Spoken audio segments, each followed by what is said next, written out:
A salary is the drug they give you when they want you to forget about your dreams. Welcome to the Corporate Dropout Podcast. I'm your host, Alacia Citro. If you're sick of the corporate hamster wheel and looking to feel inspired and empowered to live a high vibe life as your own boss, you're in the right place. Dare to drop out in 3, 2, 1. Before we start the show, I want to tell you about the business I'm launching. Do you have a business idea, but you don't know where to start? Or maybe you've started your own business, but you know there are boxes you need to check when it comes to taxes, finance, legal protection, marketing, and more. Same. That's why I founded Thea Collective. Named for the Greek goddess of light, Thea was created to light the path for entrepreneurs. We have the community, courses, and connections that will help every entrepreneur quantum leap and avoid costly mistakes. Learn from experts across professions and get the blueprint you need for your business. Text BIZ, that's B-I-Z, to 949-577-8709 or head to thea-collective.com to learn more. Hello, friends. Today I am interviewing Holly Haynes. Holly helps female entrepreneurs take back control of their time with proven productivity techniques, systems, and structure to create a business strategy that scales long-term. An industry expert, Holly is host of the Crush the Rush podcast and has been a featured author on Thrive Global and Entrepreneur.com, to name a few. She has a 20-year business consulting background with Fortune 500 companies, and she runs her strategic coaching business and the Crush the Rush Planner Company, all while raising her twin daughters with her husband, in addition to working for a nonprofit in Columbus, Ohio. Holly, thank you for coming on the show. It's a pleasure to have you. Yeah, thank you so much. I'm so excited to be here.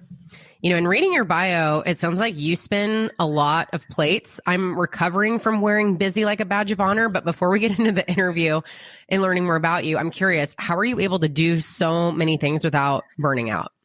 Yeah, I mean, I think burnout is what has driven me to start my business and do things differently, because I worked for so long in corporate consulting, which is basically where you spend a lot of hours just sort of serving corporations at whatever they tell you to do. And then I layered in newborn twins and then decided, it would be super fun to start my own business. And I burn out super fast. And I was just like, so many people quit that have really amazing ideas. And so I'm on a mission to share that you could get a lot done in a really short amount of time if you have the right strategy and focus and motivation. And so I feel like I'm sort of walking the walk as I teach it, which I think is a good example. I am so glad you're on the show, because everyone listening to this, I know, is like, oh, tell me more. I need that in my life. So this will be great. All right. So let's talk about you to start off. So tell us about your professional background. What was the path to becoming an entrepreneur? You gave us a little teaser, but like, tell us all about you, like everything from college up until founding your business. Yeah. So I'm 42. So I followed the okay, you've got to, graduate high school, go to college, get a job. Like that's just what you do. So I had a business degree. I ended up getting a job in consulting with some of the big consulting firms around the US, traveled a lot, worked like 80-hour weeks, ended up switching to a local firm, which then paid for my master's degree. And I thought, this is it. Like I've done all the things that I said I was going to do. I'm going to get my master's. I'm going to get that like corporate office that I always dreamed of. And I did it, and I had an office, and I just remember sitting there, like shutting the door, like, this is not what I thought it was going to be. So it's like, you think that you're on this path, and then you get there, and it's like, well, I don't really want to sit in this office by myself, and this is not really all that I dreamed of. So long story short, I knew that I needed to do something different, but I wasn't quite sure what that was. It was kind of just like, that little like bug in your ear that you're like, something has to change, but I don't know what it is. So I ended up getting pregnant, had twins, which were a surprise, which was like very life-changing. I bet. Like just that in itself is probably like a whole podcast episode.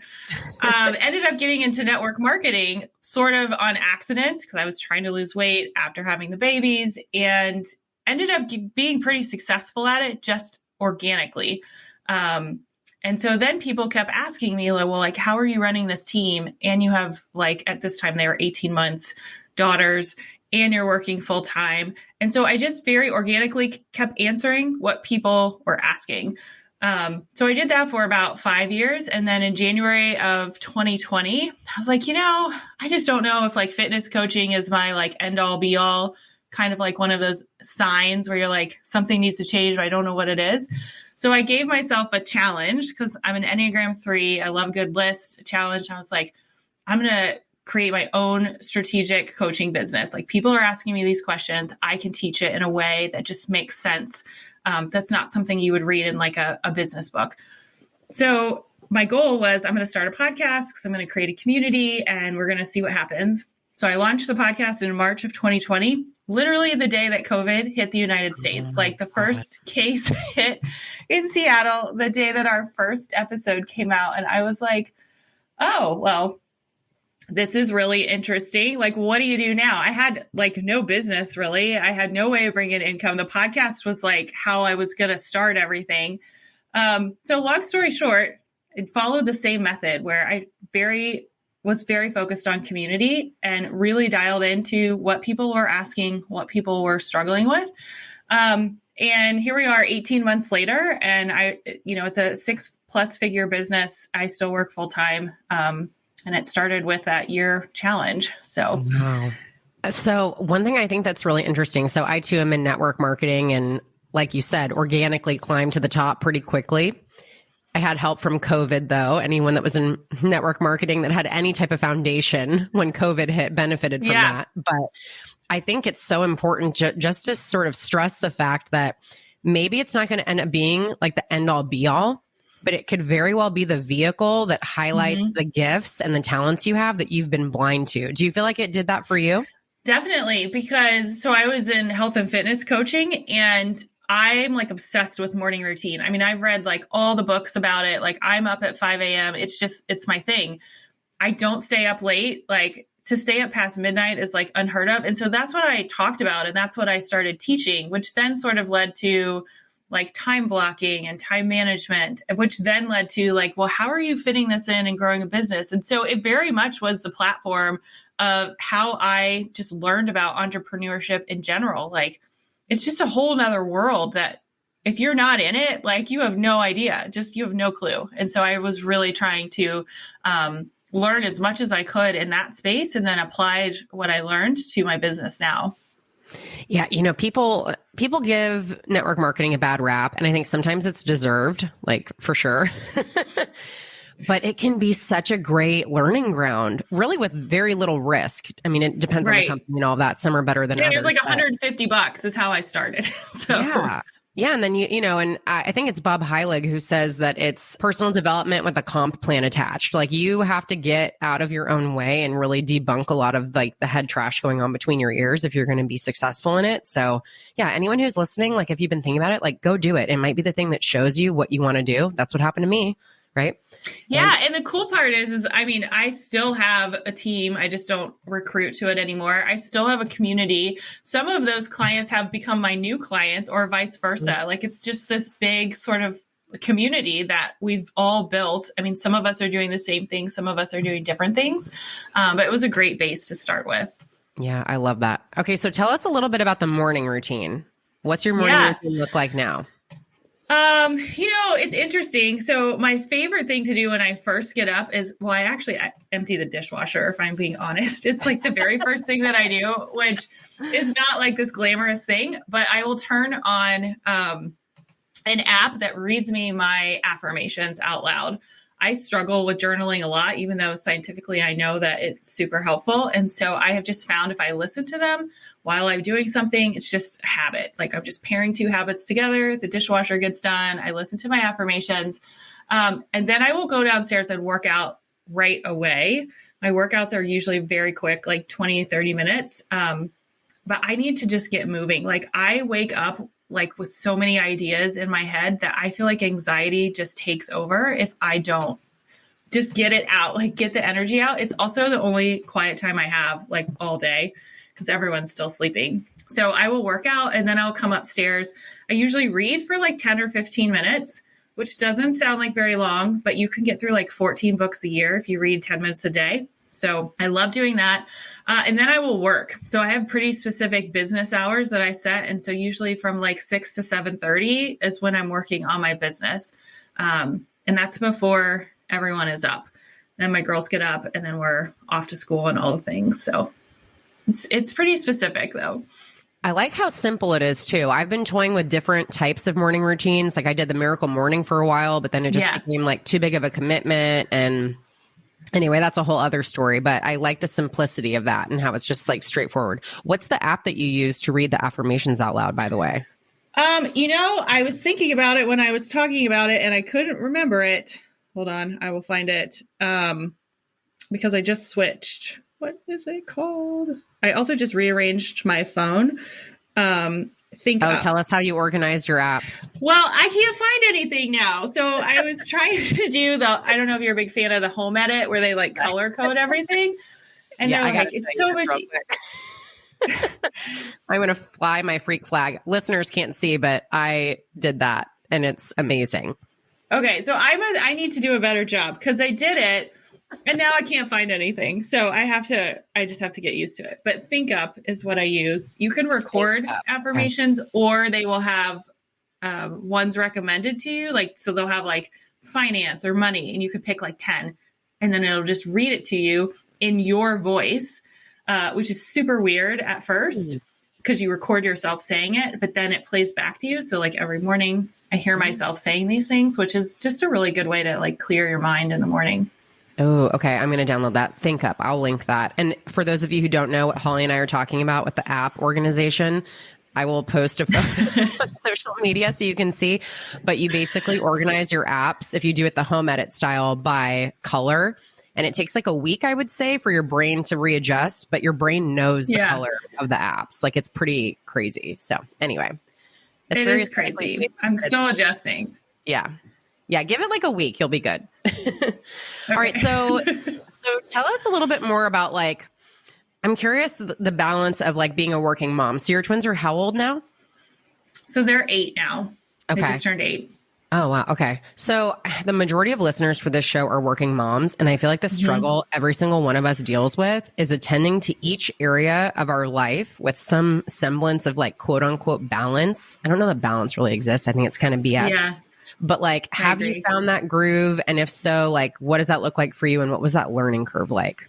Yeah. So, I think burnout for me is the trigger that something needs to change. And so there are a couple of things that I will say just with having kids at home and working basically 2 jobs. So one, most of the time I was building this business was during the pandemic when they were home from school. So we did kindergarten and first grade all at home. And we are not like homeschool parents. So like I had no experience in this and like it was a lot.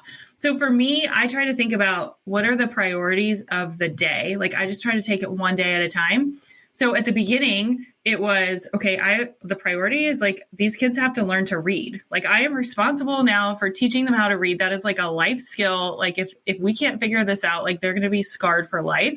So like April through July was just, the focus was like, okay, we've got to figure this like homeschool thing out.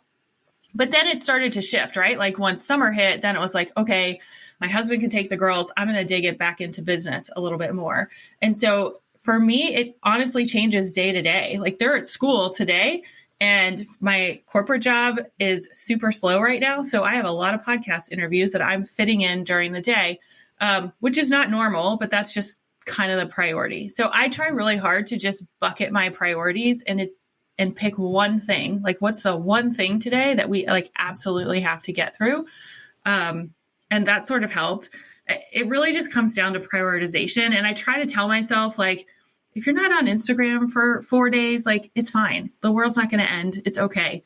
Like, but if your kids don't know how to read, like that's not okay. So it kind of just like helped put things in perspective a little bit.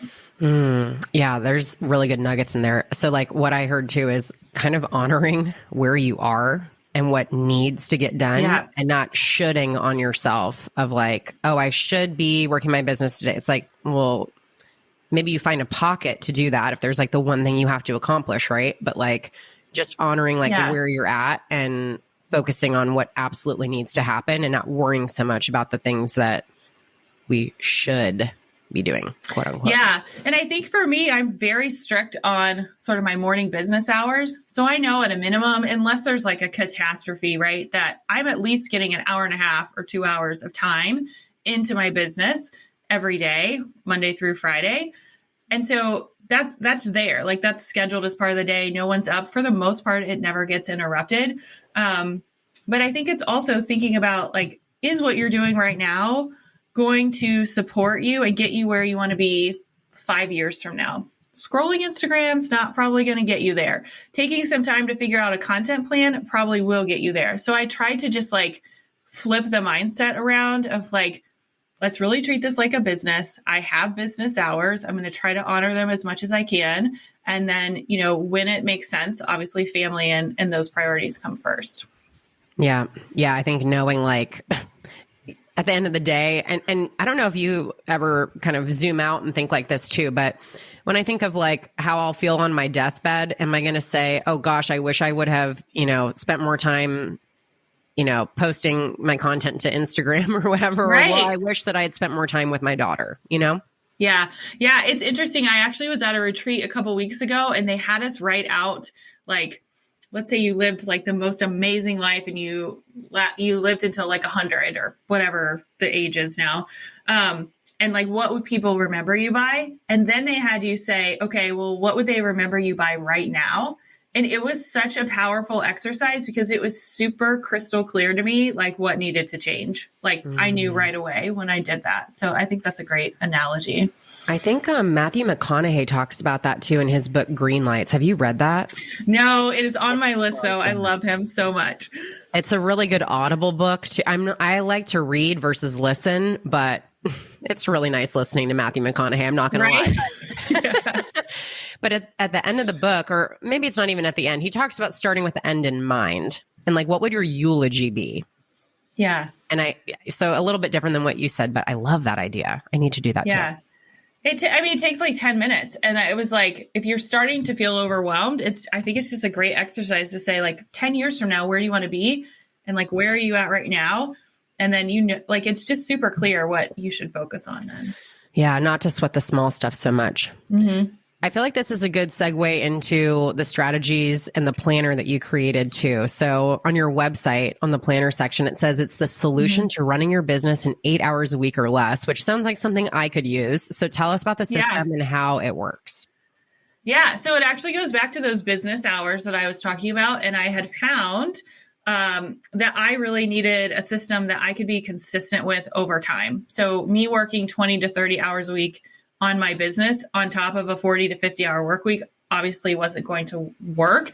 So I just sat down and said, okay, what can I do where I can be consistent? Because I always say consistency trumps talent every single time, because most people will not follow through on consistency. So for me, 8 hours, which is like a base, looks like Monday through Friday. It's usually 6 to 7 or 7:30 a.m. Those are my business hours.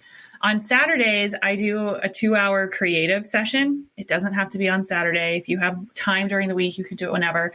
But I found that a lot of times we try to fit things into like 20 or 30-minute pockets, which is great because you can get a lot done if you're super focused. But you need that like extra creative white space time where you're just like brainstorming or mapping things out or building a course or whatever it is.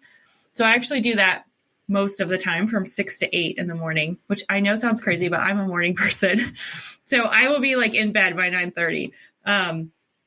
So that's 2 hours. And then on Sunday, I do a planning session. And so it's 1 hour on Sunday where I'm sitting down and really thinking through like, what is my week going to look like? What are we doing as a family? We actually have a whiteboard in our kitchen and I will like write down like what the girls' activities are. So it's like super clear what our week's going to be like. If it's a crazy week for somebody, like the rest of the family knows so that we can adjust and sort of help each other.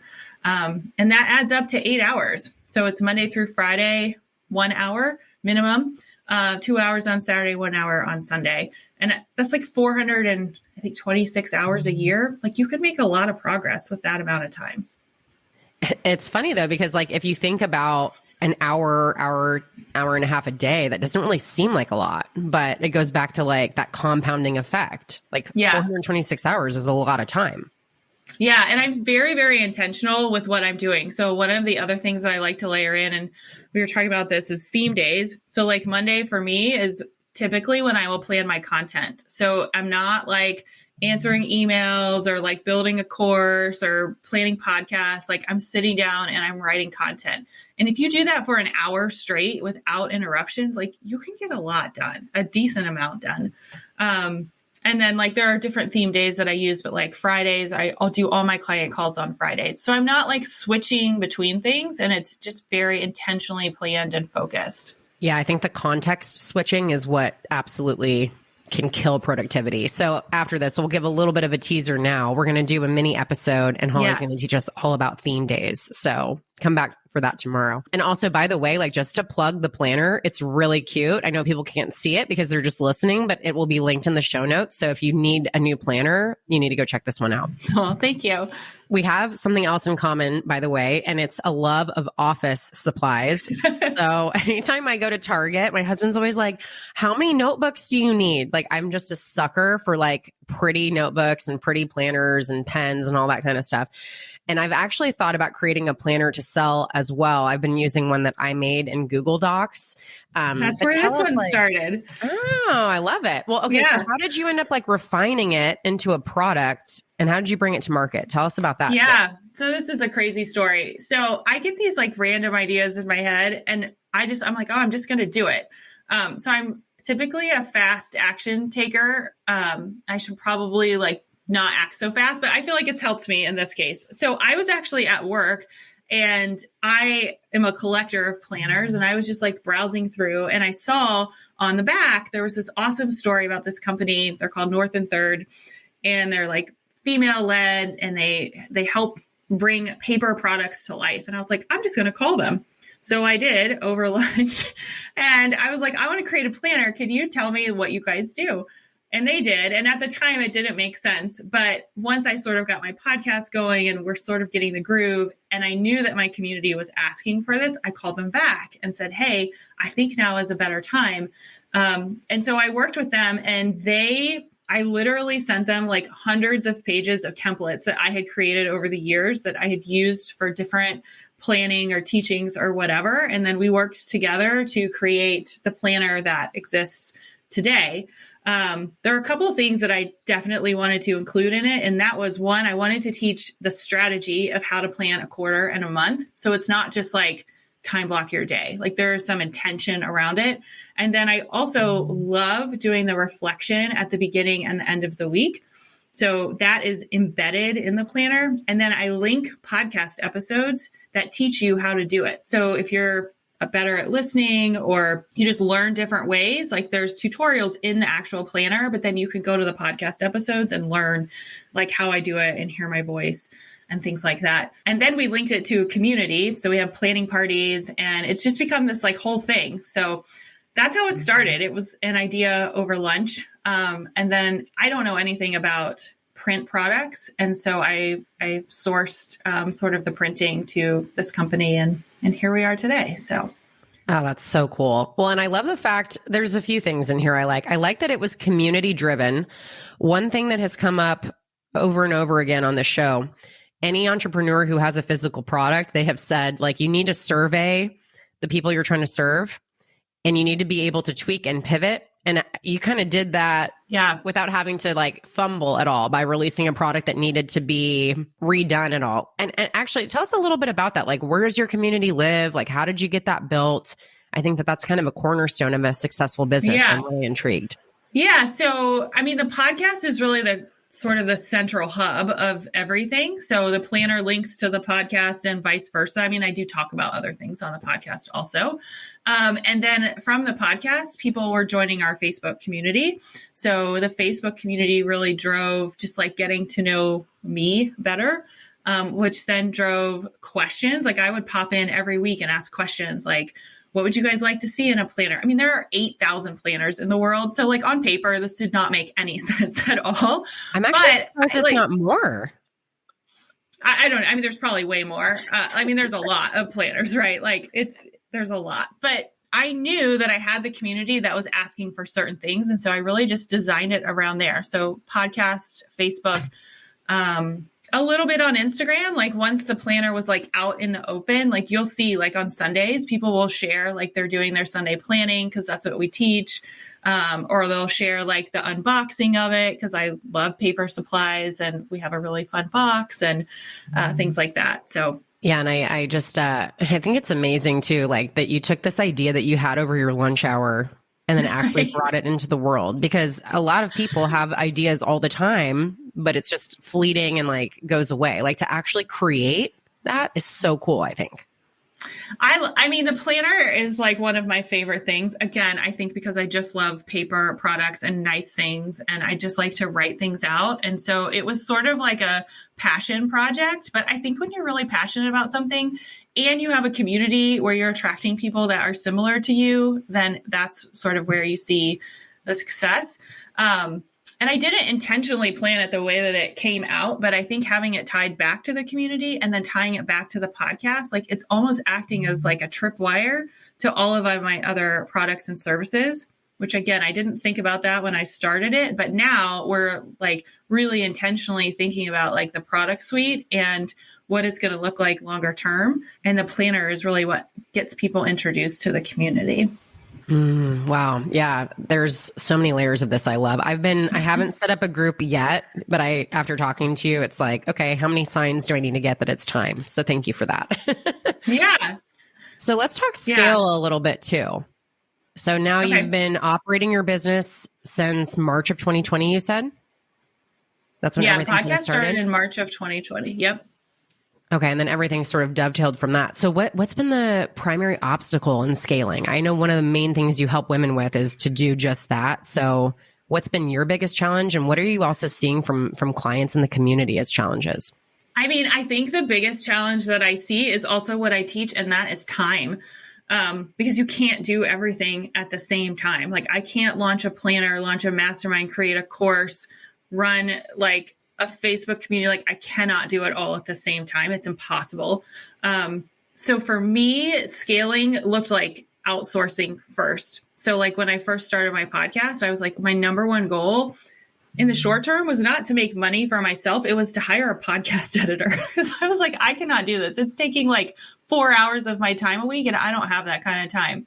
So my scaling strategy was a little bit different so that I could build, I don't really have a team. I have an assistant now and that's it. But people that could help me, right? So people that could edit my podcast or potentially take, like if we were launching a course, like help me with email copy, like take like specific projects off my plate so that I could still be in the day-to-day of running things.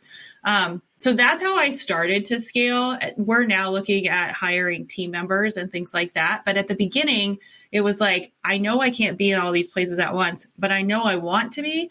So who can I hire to help me do that? And then the second thing that I did was I just really believe that content is king, and like getting content in as many places as you can to create authority and visibility. So I think it was last year at this time, I took like 2 weeks off of social media and I went in the weeds of figuring out a content repurposing plan. So like the podcast then goes to Instagram, which then goes to Pinterest, which then goes to the Facebook community. Now we have a membership club. So one podcast episode goes like 12 different places now. And I very intentionally thought about how to share it and how it was going to work, and then built systems around it to help with that. It didn't all happen at once. But I think, a mix of having people help me, like podcast editing, and really figuring out how to make content go much further was, I think, how I scaled quicker. I was going to ask you about the outsourcing piece. I'm actually meeting with a VA later today to talk about like, how can I outsource all these things that are absolutely sucking my energy that I don't love doing? Yeah. Like, so it's like working on your business instead of in your business. And I think like learning from other people who have done it already so that you can make a quantum leap instead of figuring it all out on your own. Like that content repurposing. Do you sell the outline of how you did that? That's probably I should though, right? Yeah, I would buy that. No, yeah. So I actually built a Trello board over Christmas last year of like how I wanted all the things to work, and then I hired an assistant And she now has helped me. She brings it to life basically. Like, so I will create it and then she'll put it in all the different places. And that was my first hire after the podcast editing. And that's basically what I ran with up until recently, where I've had some help with copy and things like that. But it's really how to think about how you can automate things behind the scenes, but how can you take what you're creating and make it, like, repurpose it so that it can help you like 10 times more than just one piece of content. Yeah. That's your next product idea. Like, turn that into something that people can buy. I see you writing it down. She's writing it down, everyone. I know. So stay tuned. Yeah, I would literally buy that because I'm in the same boat. It's like, I'm a very creative person, but like, one can only create so much content. You know what I mean? Like, it's just, so I think repurposing. Yeah. I mean, if you're working by yourself and let's say, as an example, you have a podcast, like, podcasting takes a lot of work. Like, it is a lot of time. Yeah. But if you're creating really awesome episodes, then there are so many different ways you can break that up, right? Like, you can go to YouTube or Pinterest or Instagram. And so I was like, we've got to figure out a way to work smarter, not harder. And that's how I did it. Yeah. Brilliant. Okay. So, personal question. So we talked about this a little bit in the beginning. I'm of the firm belief that really what holds us back more than any external circumstances is the limiting beliefs, whether they're subconscious or conscious, that we have. So I'm curious, what did that look like for you? Was there head trash that you needed to overcome? What was it like doing that? Are you still battling that? Like, give us the raw. I mean, I think we all battle it all the time. Like, I can't sit here and say like that never happens. I think for me, one, I had to convince myself that like I really could do this and have a full-time job at the same time. But I think the biggest one that I always had was money mindset and money blockers. Like, how can I charge this amount of money? And why would somebody actually pay me for this? And so I hired a coach to sort of help with that. My favorite book is Jen Sincero's You're a Badass at Making Money. The money version, the finance version, is so good. And if you're an Audible fan, like, her voice is just like a kick in the pants that you need. I probably listen to it like 3 times a year, but it was just getting over like feeling guilty asking people to pay me for things. Because when you think about it, like I said, I'm 42, like I have a 21-year corporate strategy background. Like, I have worked for Fortune 500 companies. They're paying me like $400 to $500 an hour, but I'm nervous to ask somebody for like $15. Like, it sounds ridiculous, but that's probably been my biggest struggle. Yeah, I think that that's a big struggle for a lot of people. And actually, at the time of recording, I'm releasing the final part of a money mindset series and like going through all of like the neuroscience and, you know, why we have these issues with it. But yeah, I mean, at the end of the day, like, if you're adding value, like, I would pay you for the content repurposing thing so that I don't have to go figure it out. Right. It's like, if you're adding value, like, you're actually being of service, you know? Yeah. And I think that's what I've sort of had to teach myself and remind myself, like, you know, I'm helping people save significant amount of time. And I wish somebody would tell me like what I have learned over the years. And so I think a mix of those affirmations and the right books and the right people around you to support you have helped with that. Yeah, that's great advice. So the last question for you, for the working mom who's listening, who has ideas and is just like, how in the hell am I going to bring this to life? Who am I to do it? Like, what would be the piece of advice that you would give to them to start and bring their ideas to the world? Yeah. So I guess my number one piece of advice is go do it. And people are like, well, what does that really mean? So I love to tell people to make a coffee date with themselves. And if you have young kids, like, this sounds amazing on so many levels. But I always tell my clients, like, go to Starbucks on a Saturday morning for 2 hours, like order your favorite drink, play your favorite playlist, get your planner out, and like brainstorm your big idea. Just write it all down. And it doesn't have to be perfect. You don't have to know how to do it. I assure you, when I was like, I want to start a planner, I had no idea what that looked like. And so that would be my first step. And then the next step that I do is say, like, okay, what's the best next step you could take? So for me, my idea was the planner. I had all these envisions of what I wanted to look like.